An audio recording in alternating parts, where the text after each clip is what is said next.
जय हिंद दोस्तों। मैं प्रदीप सर आप सबका स्वागत करता हूं आपके इस जो है क्लास में। तो आज बच्चों हम एक नए टॉपिक के साथ आप सबके बीच उपस्थित हैं। जैसा कि आप सब जानते हैं कि हम आपको क्लास 12th की केमिस्ट्री 2025 और 26 के लिए लेकर आ रहे हैं बच्चों। और अपने इस यूट्यूब चैनल पे हम आपको बता रहे हैं कि केमिस्ट्री कैसे आपको पढ़ना है, क्या चीज़ें उसमें इम्पॉर्टेंट होता है, क्या चीज़ आपको ध्यान देना है, छोटी छोटी बातें को आपको ध्यान देकर चलना है बच्चों। क्योंकि जो है पेपर में बच्चे छोटी छोटी बातों को नहीं ध्यान देते हैं और उसी में गलती हो जाता है बच्चों। तो केमिस्ट्री बहुत इजी है, बस आपको थोड़ा समझना पड़ेगा कि कैसे समझे और आसान भाषा में है। तो चलिए हम आज एक नए टॉपिक के साथ आप सबके बीच आए हैं। तो आज का जो टॉपिक है बच्चों वो है फैराडे का द्वितीय नियम। फैराडे का द्वितीय नियम, जैसा कि अगले वीडियो में हमने आपको बताया था बच्चों फैराडे का प्रथम नियम क्या होता है। तो आज हम आप सबके बीच लेकर आए हैं फैराडे का द्वितीय नियम, जो कि ये आगामी बोर्ड 2025 और 26 के लिए बहुत ही इंपॉर्टेंट है बच्चों। फैराडे का नियम और बहुत ही अच्छा नियम बताए थे, ये विद्युत अपघटनीय सेल के लिए दिए थे। तो इसमें हमने आपको प्रथम नियम बताया था बच्चों की प्रथम नियम क्या होता है। तो द्वितीय नियम आइए हम आप सब देखते हैं कि फैराडे का द्वितीय नियम क्या होता है बच्चों। ठीक है, चलिए। तो इसका परिभाषा क्या होता है बच्चों, पहले हम परिभाषा पढ़ेंगे, फिर इस पर जो है कुछ अदर जो है न्यूमेरिकल आएंगे। इसमें ये न्यूमेरिकल तो इसमें नहीं पूछता है बच्चों, लेकिन पर भी हम आपको एक दो न्यूमेरिकल करा देंगे। और इसमें आप देखिएगा पहले इसकी परिभाषा होता क्या है। चलिए देखिए परिभाषा चलते हैं। तो बच्चों हमारे साथ आप परिभाषा लिखते रहेंगे, कॉपी और पेन लेकर बैठिए। तो किसी विद्युत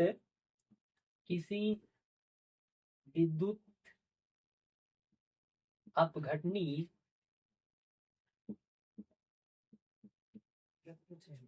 किसी विद्युत अपघटनीय सेल किसी विद्युत अपघटनीय सेल में एकत्रित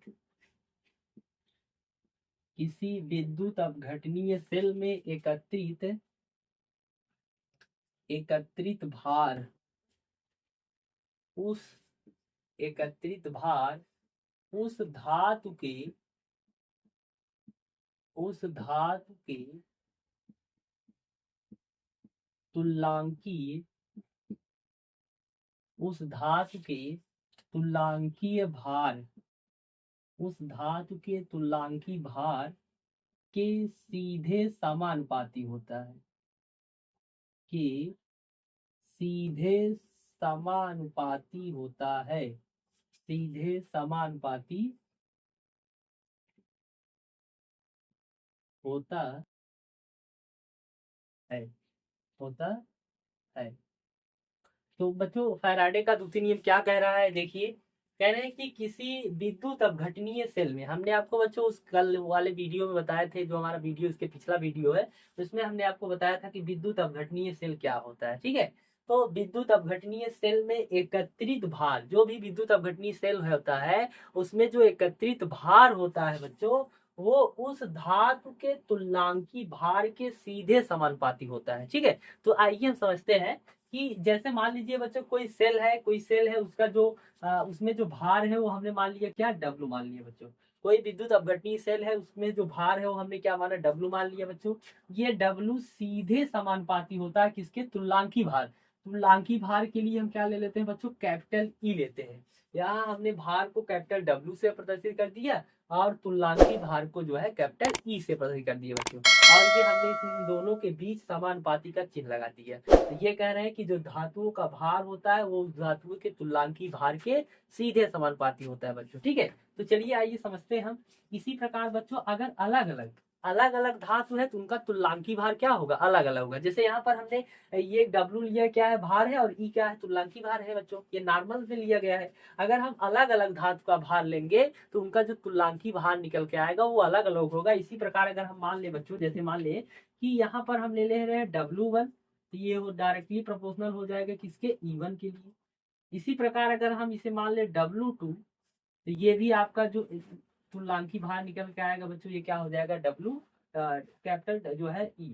देखिए ये कैपिटल E2 हो गया। ठीक है, तो यहाँ W1 डायरेक्टली प्रोपोर्शनल होगा किसके, E1 के। ये W2 डायरेक्टली प्रोपोर्शनल होगा किसके बच्चों, E2 के। ठीक है, इसी प्रकार देखिएगा ये एक इसकी अगर तुलना की जाए बच्चों, देखिए प्रोपोर्शनल हटेगा तो ये बराबर का चिन्ह आ जाएगा, तो ये हो जाएगा W1 बराबर हो जाएगा E1 के। ये आपका हो जाएगा, अगर ये हटेगा प्रोपोर्शनल बच्चों तो यहाँ पर W2 बराबर हो जाएगा E2 के हो जाएगा। तो जैसे हम जानते हैं कि प्रोपोर्शनल हटता है तो बच्चों एक कांस्टेंट आता है, कांस्टेंट की वैल्यू 1 मान लेंगे तो ये एक दूसरे के क्या होंगे, बराबर हो जाएंगे। इसलिए हमने ये डायरेक्ट लिख दिया है बच्चों की W1 बराबर हो जाएगा E1 के, और ये W2 बराबर हो जाएगा E2 के। ठीक है, यहाँ पर कोई कांस्टेंट नहीं रखना है, कांस्टेंट आएगा बच्चों, कांस्टेंट जैसे ही प्रोपोर्शनल का चिन्ह हटेगा कांस्टेंट आएगा, कांस्टेंट की वैल्यू आपको 1 रख देना है तो वो हट जाएगा और ये वैल्यू एक दूसरे के क्या हो जाएंगे, बराबर हो जाएंगे। ठीक है, तो अगर इन दोनों की तुलना की जाएगा बच्चों तो इधर हम लिख रहे हैं तो ये हो जाएगा W1 और बटे क्या हो जाएगा W2 और बराबर हो जाएगा E1 बटा E2। तो ये बच्चों फैराडे का द्वितीय नियम का फार्मूला है, W1 बटा W2 बराबर E1 बटा E2। ठीक है, तो चलिए आइए समझते हैं हम कि ये तुल्यांकी भार, जो तुल्यांकी भार शब्द आया हुआ है, इस तुल्यांकी भार शब्द को हम कैसे डिफाइन करते हैं, कैसे निकालते हैं। बहुत बच्चे अभी ये नहीं जानते हैं कि सर तुल्यांकी भार कैसे निकाला जाता है। ठीक है, तो चलिए आइए हम समझाते हैं आपको तुल्यांकी भार क्या होता है। ठीक है, तो तुल्यांकी भार पहले समझिए बच्चों, नॉर्मल सी बात है, तुल्यांकी भार बहुत ज्यादा हार्ड नहीं है, बस आपको ध्यान देना है। तो चलिए देखते हैं हम तुल्यांकी भार क्या होता है बच्चों, ध्यान दीजिएगा।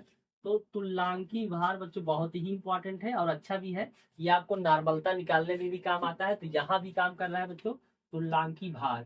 तो तुल्यांकी भार जो होता है बच्चों उसे हम कैपिटल ई से प्रदर्शित करते हैं, और तुल्यांकी भार बराबर फार्मूला होता है, तुल्यांकी भार बराबर होता है, तुल्यांकी भार बराबर होता है बच्चों पदार्थ का आधार।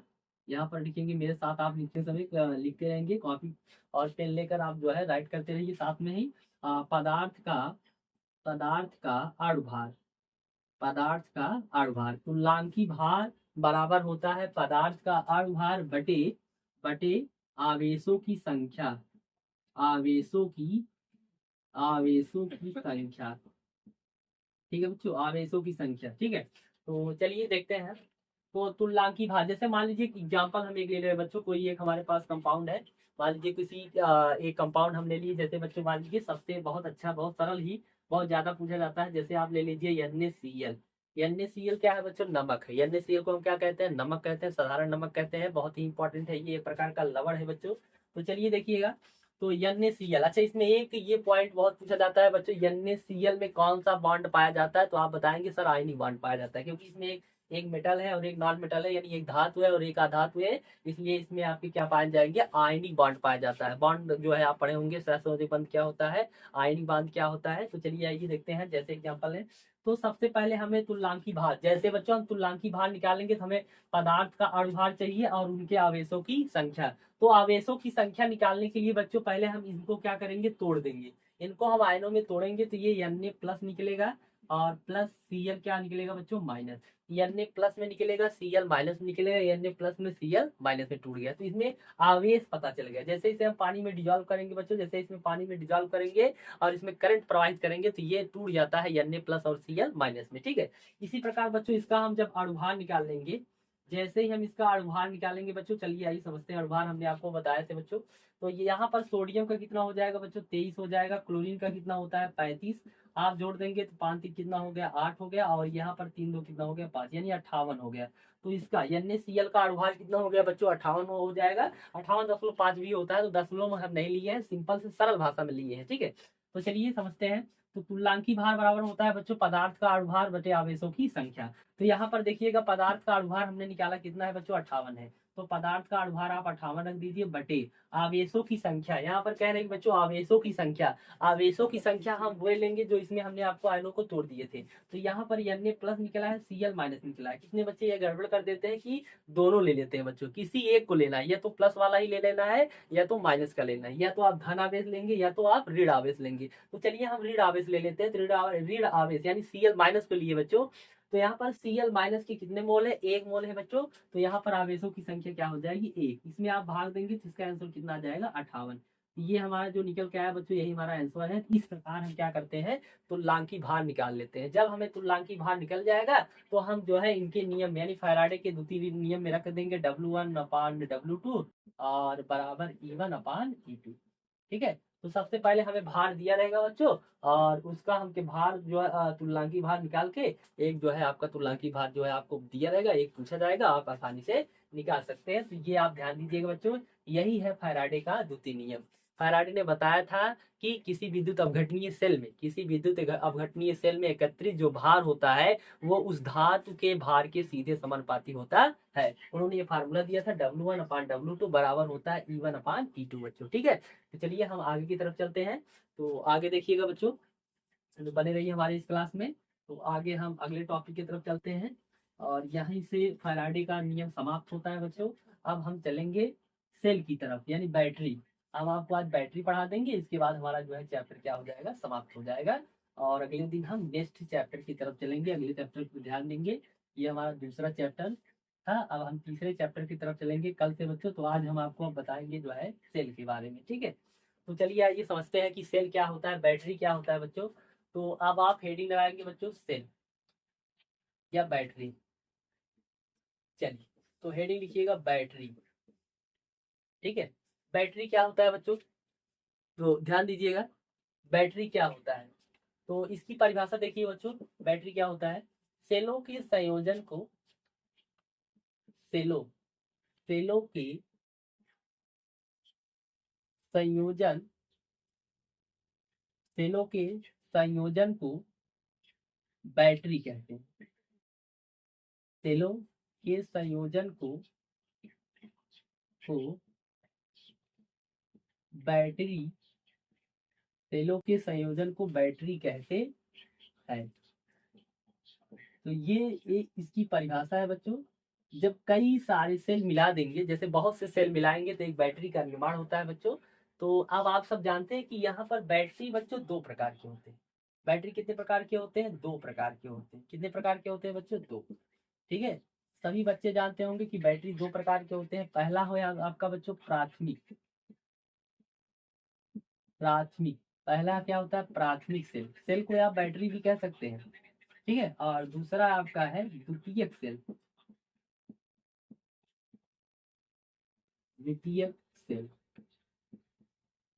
तो बच्चों आप बैटरी को सेल भी कह सकते हैं, ये बात ध्यान दीजिएगा। बैटरी को हम क्या कहते हैं, सेल भी कहते हैं। ठीक है, तो कह रहे हैं कि बैटरी किसे कहते हैं, सेलों के संयोजन को हम बैटरी कहते हैं या सेल कहते हैं। और सेल हमारे दो प्रकार के होते हैं, एक प्राथमिक सेल होता है, एक द्वितीयक सेल होता है बच्चों, एक ईंधन सेल भी होता है। ठीक है, वो आपको हम नहीं पढ़ाएंगे, इसमें केवल ये दो टॉपिक बहुत इंपॉर्टेंट है कि प्राथमिक सेल क्या होता है, द्वितीयक सेल क्या होता है। ठीक है, और प्राथमिक सेल का एग्जाम्पल जैसे होता है बच्चों आपका, जैसे मरकरी सेल हो गया, जैसे मरकरी का सेल होता है, और मरकरी का सेल हो गया, और इसके बाद जो है इसमें आता है शुष्क सेल भी आता है,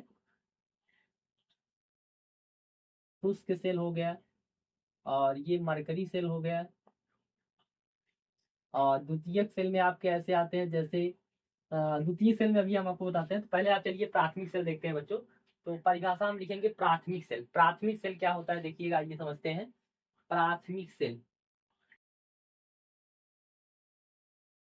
प्राथमिक सेल, चलिए इसकी परिभाषा क्या होती है बच्चों, देखिएगा।